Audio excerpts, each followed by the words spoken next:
Hi എല്ലാ കൂട്ടുകാരോടും എൻ്റെ ഞാനും എന്താ റന്നാനുവിൻ്റെ ഒരു ഫ്രണ്ട് ഉണ്ട് കേട്ടോ ഇവിടെ.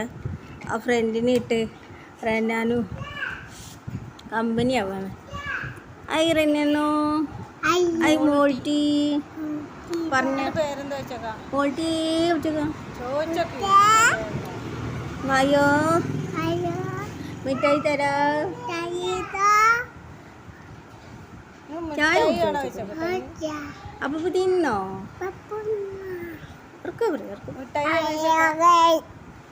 മോൾട്ടി മീനുട്ടി ഞാനിവിടെ ഉണ്ട്. വായു എവിടെ മോൾട്ടി? മോൾട്ടി വായോ ചായ കുടിച്ചിട്ട് പോവാ.